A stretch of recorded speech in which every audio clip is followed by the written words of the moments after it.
तो कहानी के शुरू में हमें पॉल नाम का एक लड़का दिखाया जाता है। उसका आज के दिन जॉब के लिए इंटरव्यू था, मगर न जाने क्यों जैसे ही वो उठता है उसके साथ सब कुछ गलत हो रहा था। कभी उसकी कोई चीज गुम हो जाती है तो कभी उसका जूता फट गया था। उसे अपने साथ ये सब होता देखकर ऐसा लगता है कि जैसे उसे आज ये इंटरव्यू नहीं देना चाहिए, मगर फिर भी वो उस कैफे की लाइन में लग जाता है जहाँ पर उसका आज इंटरव्यू था। पर वहाँ पर लोगों की भीड़ जमा थी, बहुत से लोग लाइन्स में लगे हुए थे। तभी यहाँ पर पॉल के पास एक आदमी आता है जो उससे कहता है कि मैंने तुम्हें पढ़ाया है, मैं तुम्हारा प्रोफेसर रह चुका हूँ और दोबारा भी पॉल से मिलने की उम्मीद करता है। खैर इतना कहकर वो वहाँ से चला गया था। पॉल जब दोबारा इंटरव्यू के लिए लाइन में खड़ा होने आता है तो देखता है उधर अब रश बढ़ चुका था। एक डॉग उसके हाथ से स्कार्फ लेकर भाग जाता है। पॉल उस डॉग के पीछे भागता है, मगर वो डॉग एक गली में जाकर गायब हो गया था। तभी पॉल की नजर वहाँ पर एक दरवाजे पर पड़ती है जो खुला हुआ था। वहाँ पर बाहर नौकरी के लिए और इंटरव्यू के बारे में लिखा हुआ था। पॉल वो पढ़कर अंदर चला जाता है। अंदर जाने पर उसे सोफी नाम की एक लड़की मिलती है, वो भी जॉब इंटरव्यू के लिए आई हुई थी। पॉल उसके पास बैठकर बातें करने लगता है। तभी डेनिस नाम का एक आदमी आता है जो पॉल को इंटरव्यू देने के लिए अंदर बुला रहा था। पॉल ये सुनकर हैरान था कि अभी तो उसने इन्हें अपना नाम भी नहीं बताया, तो इन लोगों को उसके नाम के बारे में कैसे पता। खैर फिर भी पॉल अंदर चला जाता है जहाँ पर उस कंपनी के सभी हेड मेंबर्स बैठे हुए थे। उस कंपनी का मालिक जिसका नाम वेल्स होता है वो पॉल से पूछता है कि आखिर तुम यहाँ पर इंटरव्यू देने कैसे पहुँचे। पॉल उन्हें अब अपनी सारी कहानी के बारे में बताता है। कहता है कि जब मैं सुबह उठा तब से मेरे साथ सब कुछ गलत हो रहा है। आते हुए मेरी बस छूट गई। फिर जिसके बाद मुझे जिस कैफे में इंटरव्यू देने जाना था उधर बहुत रश था। मैं जब लाइन में खड़ा हुआ तो एक डॉग मेरा स्कार्फ लेकर इस तरफ भाग आया। मैंने फिर एक दरवाजा देखा और मैं नहीं जानता था कि इधर कोई कंपनी है। बात करते हुए बार बार पॉल एक दीवार को देख रहा था। वेल्स पूछता है तुम बार बार उधर क्या देख रहे हो। वो कहता है सामने जो दीवार है मुझे लगता है कि वो लंदन का नक्शा है, जो कि थोड़ा अजीब है। ये सुनकर बाकी के जितने भी लोग उधर बैठे हुए थे सभी हैरान हो जाते हैं। फिर जिसके बाद वही आदमी डेनिस आता है जो पॉल को अंदर बुला कर गया था। वो पॉल से कहता है अब तुम यहाँ से जा सकते हो। पॉल भी बेचारा समझ गया था कि इतनी बड़ी कंपनी में भला उसे नौकरी कौन देगा। पॉल उसी दरवाजे से बाहर आ गया था जहाँ पर अब वो डॉग भी था जो उसका स्कार्फ लेकर भागा था। वो उसे वापस कर देता है। पॉल घर आ गया था जहाँ पर आकर उसे ये बात पता चलती है जो लड़का पहले उसके साथ रहा करता था वो उसका कमरा छोड़कर जा रहा है। ये बात सुनकर वो और ज्यादा परेशान हो जाता है क्योंकि अब उसे ही इस कमरे का सारा किराया देना था। मगर मुसीबत ये थी कि उसको अभी तक कहीं पर नौकरी नहीं मिली थी। जब वो इस बारे में उसी लड़के से बातें कर रहा था तभी उसके घर पर एक लेटर आकर गिरता है जिसमें ये लिखा हुआ था कि वेल्स ने उसे नौकरी पर रख लिया है। ये सुनकर तो उसकी खुशी का कोई ठिकाना ही नहीं था। वो अगले दिन तैयार होकर कंपनी में पहुंच जाता है जिधर रिसेप्शन पर उसे एक लेडी मिलती है। तभी उधर डेनिस आ गया था। डेनिस दरअसल वेल्स का खास आदमी था। वो पॉल को अपने साथ ले जाता है, पर पॉल अभी भी इस बात पर परेशान था कि आखिर ये कंपनी काम क्या करती है और उसे यहाँ पर रहकर करना क्या होगा। डेनिस उसे उस जगह पर छोड़ देता है जहाँ पर पॉल को काम करना था। उधर वो देखता है कि वही लड़की सोफी जिससे वो इंटरव्यू के दौरान मिला था वो बैठी हुई थी। मतलब इन लोगों ने उसे भी जॉब पर रख लिया था। पॉल के हाथ में कॉफी होती है जिसे देखकर सोफी कहती है कि मुझे चॉकलेट और कॉफी बिल्कुल पसंद नहीं, तो प्लीज तुम इसे फेंक दो, मेरे सामने मत पीना। पॉल सोफी से बात करता है कि हमें इन लोगों ने नौकरी पर तो रख लिया, पर हमारा काम क्या होगा और हमने यहाँ पर रहकर करना क्या है। सोफी कहती है उफ चुप हो जाओ, कितना बोलते हो तुम। तभी इनके पास रिसेप्शनिस्ट लेडी आती है जो इनके लिए बहुत सारे मैप्स नक्शे लाई थी। वो इन्हें उसमें एक खास जगह का नाम बताकर उन मैप्स में ढूंढने का कहती है। दोनों अपने काम पर लग गए थे। बहुत ज्यादा ढूंढने के बाद भी इन्हें उस खास जगह का नाम नहीं मिलता। ब्रेक भी हो गई थी। ब्रेक में जब दोनों नीचे आते हैं तो इसी कंपनी में काम करने वाली एक लेडी दोनों को बाहर ले आई थी और सोफी से कहती है कि तुम सामने उस लड़की को देखो जो गार्डन बाग में बैठे किताब पढ़ रही है। तुम्हें उसकी किताब और उसके दिमाग को पढ़ना होगा। वो एक कहानी पढ़ रही है। जब उसकी कहानी का कैरेक्टर पानी में गिर जाएगा बस मुझे तब बता देना। इस पर सोफी कहती है भला मैं इतनी दूर से उस लड़के की किताब को कैसे पढ़ सकती हूँ। वो लेडी सोफी को कहती है मेरा यकीन करो तुम कर सकती हो। जिसके बाद खुद वो लेडी उसी गार्डन में जाकर बैठ जाती है। कुछ देर के बाद उसी गार्डन में लगे फाउंटेन फुहारे के पास एक लड़का आकर बैठता है। उधर सोफी दूर खड़ी उस लड़के के दिमाग और किताब को बहुत अच्छे से पढ़ लेती है। जैसे ही उसका कैरेक्टर पानी में गिरता है सोफी ये बात उसी लेडी को बता देती है। तभी वो लेडी उस लड़के को पानी में गिरा देती है जो फाउंटेन के पास बैठा हुआ था। फिर वही लड़की आकर उस लड़के की मदद करती है जो किताब पढ़ रही थी। इन पर उन दोनों लड़का लड़की की बहुत अच्छी दोस्ती हो जाती है। अब वो लेडी सोफी के पास आती है और बताती है कि मैं इस कंपनी में कोइंसिडेंस डिपार्टमेंट में काम करती हूँ, जहाँ पर सारे काम ऐसे करवाए जाते हैं कि जैसे कोई इत्तेफाक हुआ हो, अचानक से हो जाए कोई काम और उन लड़का लड़की को भी यही लगेगा कि वो लोग इत्तेफाक से मिले हैं। पर उस लड़की के डैड ने हमें उस लड़के से मिलवाने के लिए बहुत सारे पैसे दिए थे। हमारी कंपनी ऐसे ही काम करती है और सोफी तुम दिमाग को पढ़ सकती हो, इसीलिए तुम्हें इस कंपनी में रखा गया है, तुम मेरे ही डिपार्टमेंट में काम करोगी। वो सोफी को अपने साथ ले जाती है। दरअसल ये कंपनी एक जादुई कंपनी थी जहाँ पर इंसानों के साथ साथ गॉब्लिन, इंसानों की तरह दिखने वाले मॉन्स्टर और विचेस, जादूगरनियाँ भी काम किया करती थी। और यहाँ से वापस अपनी जगह पर चला जाता है। वो फिर से नक्शे में उस खास जगह को ढूंढने लगा था, मगर अब भी वो उसे कहीं नजर नहीं आती। तभी उसके पास कंपनी का मालिक वेल्स आता है जो बताता है कि ऐसे तुम कभी भी नक्शे में उस जगह को नहीं ढूंढ पाओगे। वो अपना हाथ उस नक्शे के ऊपर फेरता है और पॉल को भी सिखाता है। कहता है कि जिस जगह पर तुम्हारे हाथ पर करंट लगेगा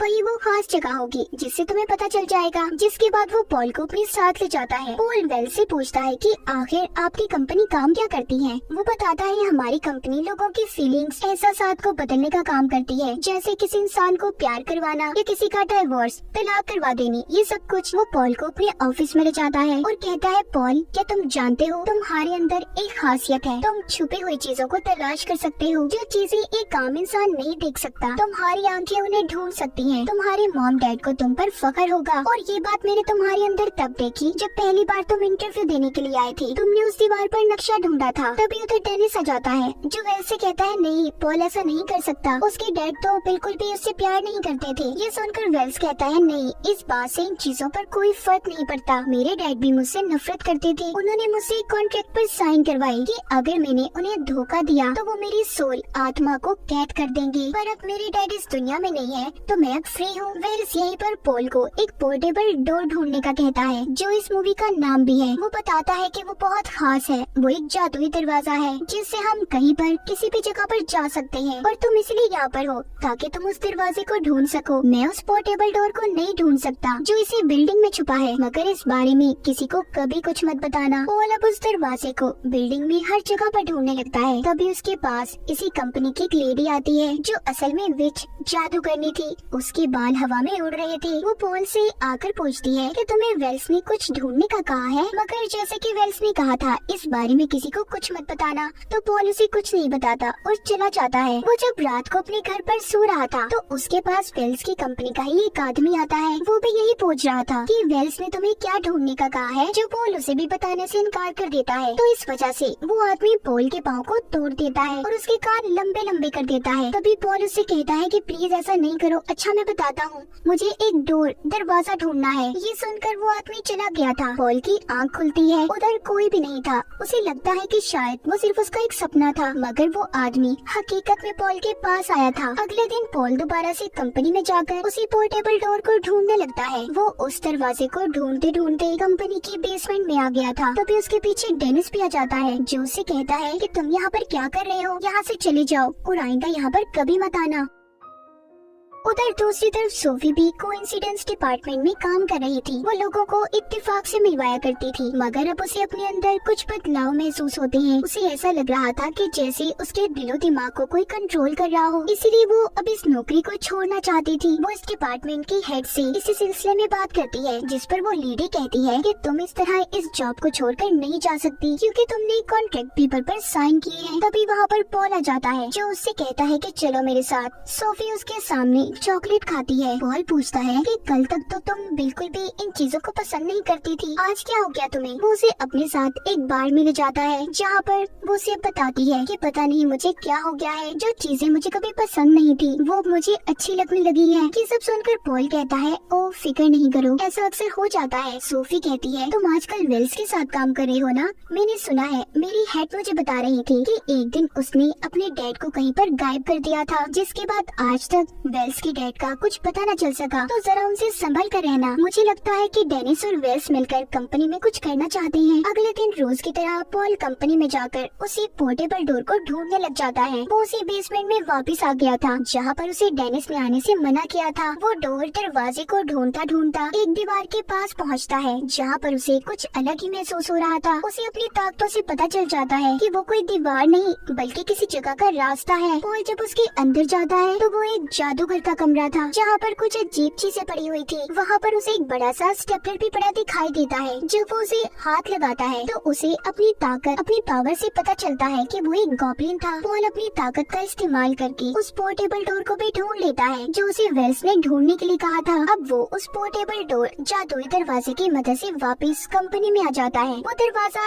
एक टॉवल तौलिए में बदल गया था। वो कंपनी में आकर चुप कर वेल्स की बातें सुनता है जहाँ पर वो सबको बता रहा था कि वो अपने ऑफिस के लोगों पर एक्सपेरिमेंट तजुर्बा कर रहा है। वो उन लोगों की पसंद नापसंद, उनकी फीलिंग्स, एहसासात और उनकी हर चीज को बदल देगा, जिसके बाद वो उन लोगों को अपने मुताबिक चला सकता है। और उसके इस एक्सपेरिमेंट का पहला शिकार सोफी थी, क्योंकि उसने जो कॉन्ट्रैक्ट पेपर साइन किए थे वो इसी चीज के बारे में थे और यही वजह थी कि सोफी को अपने अंदर बदलाव नजर आ रहे थे। ये सब सुनकर पॉल यहाँ से भागने लगता है। जब वो उस दरवाजे को खोलने की कोशिश करता है मगर अब वो टॉवल तौलिया दरवाजे में नहीं बदल रहा था। तभी पॉल उस तौलिए पर लिखी कुछ बातों को पढ़ता है जिस पर लिखा था कि डोर दरवाजे को खोलने के लिए तुम्हें 3 बार नॉक नॉक बोलना होगा और फिर उस जगह का नाम लेना है जहाँ पर तुम्हें जाना है। अब पॉल 3 बार नॉक नॉक बोलकर सुपरमार्केट का नाम लेता है जिससे कि वो सुपरमार्केट के फ्रिज में पहुँच गया था। फिर वो सोफी के पास जाता है और उसे सारी सच्चाई बताता है कि वेल्स तुम पर एक्सपेरिमेंट तजुर्बा कर रहा है और उसे उस पोर्टेबल डोर के बारे में भी। सोफी उस जादुई दरवाजे के बारे में सुनकर खुश होती है। वो सब कुछ अपने बारे में भूल गई थी। वो पॉल से कहती है कि इस दरवाजे की मदद से तो हम कहीं पर भी जा सकते हैं, चलो ना पॉल, सब कुछ भूलकर दुनिया घूम कर आते हैं। सोफी और पॉल पहले तो पिरामिड जाते हैं, फिर बर्फीले इलाकों में, तो कभी पहाड़ी और फिर समंदर के किनारे। उन्हें दुनिया घूमकर बहुत मजा आ रहा था। समंदर के किनारे बैठा पॉल सोफी से पूछता है, क्या तुमने किसी कॉन्ट्रैक्ट पेपर्स पर साइन किए थे? वो जवाब देती है कि हाँ, वो तो एक ट्रेनिंग प्रोग्राम था, पर अब मुझे लगता है कि शायद उसी वजह से मेरे साथ ये सब कुछ अजीब हो रहा है। खैर, अब वो दोनों उस पोर्टेबल डोर की मदद से वापस से कंपनी में आते हैं और उस कॉन्ट्रैक्ट को ढूंढने लगते हैं। तभी उन्हें एक आदमी के नाम का कॉन्ट्रैक्ट मिलता है जिसमें उन्हें ये पता चलता है कि वेल्स यहाँ पर लोगों की सोल, आत्मा को चुराता है। वो पहले कॉन्ट्रैक्ट पेपर पर साइन करवाता है जिसके बाद उस पेपर को बैंक ऑफ डेड यानी कि मौत के बैंक में जमा करवा देता है। इस तरह वो उस इंसान की आत्मा को कैद कर सकता था। वो दोनों उस पेपर को पढ़ ही रहे थे, तभी उधर बहुत सारे गॉब्लिन्स, मॉन्स्टर्स आ जाते हैं। ये दोनों डरकर वहाँ से भाग गए थे। तभी इनके सामने डेनिस आता है। जब ये उसे बताते हैं कि हमारे पीछे बहुत सारे मॉन्स्टर्स लगे हुए हैं, तो तभी वो ये देखते हैं कि डेनिस भी एक गॉब्लिन है। कुछ देर के बाद उधर वेल्स भी आ जाता है। तभी उन दोनों की किसी बात को लेकर बहस हो रही थी। इस बात का फायदा उठाकर पॉल और सोफी उस पोर्टेबल डोर की मदद से यहाँ से भाग गए थे, मगर गलती से वो दरवाजा खुला रहता है। तभी वेल्स उन दोनों को एक ऐसी जगह पर भेज देता है जहाँ पर एक जेल था। उधर एक जेल में सोफी और पॉल को एक आदमी मिलता है जो असल में वेल्स के डैड थे, जो बताते हैं कि जब मुझे मेरे बेटे की शैतानी इरादों के बारे में पता चला कि वो लोगों की आत्माओं को कैद करता है, तो उसने मुझे इस जेल में कैद कर दिया ताकि मैं उसे कभी भी रोक ना पाऊँ। यानी कि जो बात सोफी ने पॉल को बताई थी कि वेल्स ने अपने डैड को कहीं पर गायब कर दिया, वो बात सच थी। आगे वो बताते हैं कि यहाँ से मुझे आज तक बाहर जाने का रास्ता नहीं मिल सका, जिस पर पॉल कहता है कि आपके पास तो उसका कॉन्ट्रैक्ट था, तो आपने अपने बेटे की आत्मा को कैद क्यों नहीं किया? वो बताते हैं कि इससे पहले मैं उस कॉन्ट्रैक्ट को बैंक ऑफ डेड में जमा करता, उसने मुझे यहाँ पर कैद कर दिया। पॉल को यहाँ से निकलना था। वो किसी तरह अपनी ताकत का इस्तेमाल करके यहाँ से बाहर जाने का दरवाजा ढूंढ लेता है। वो कंपनी में वापस आ गए थे। उनके साथ अब वेल्स के डैड भी थे। कंपनी के अंदर आकर वेल्स के डैड पॉल और सोफी को उसके कॉन्ट्रैक्ट के पेपर्स देते हैं ताकि वो उसे बैंक ऑफ डेड में जमा करवा दें, और खुद वेल्स के पास आ गए थे। वेल्स अपने डैड को देखकर काफी हैरान था कि वो इतने सालों बाद आजाद कैसे हो गए। पॉल और सोफी सोफी जब बैंक ऑफ डेड में जा रही थी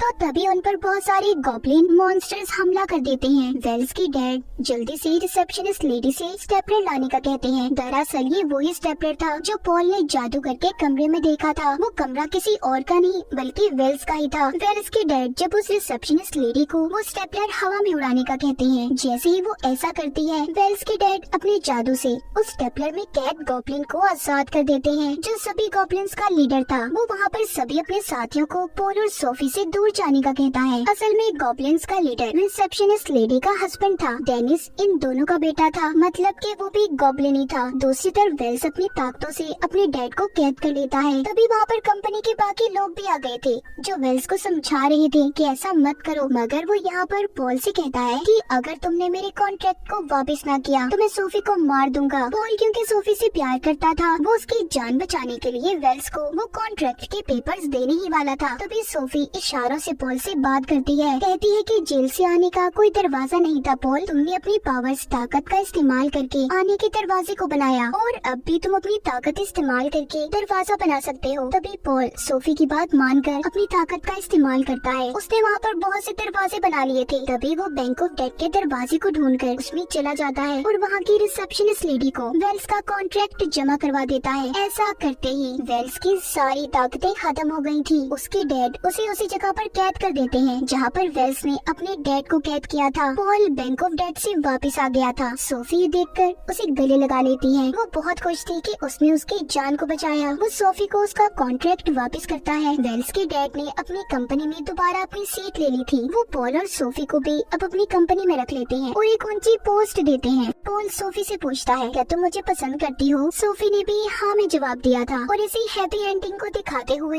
इस फिल्म की कहानी यहीं पर खत्म हो जाती है।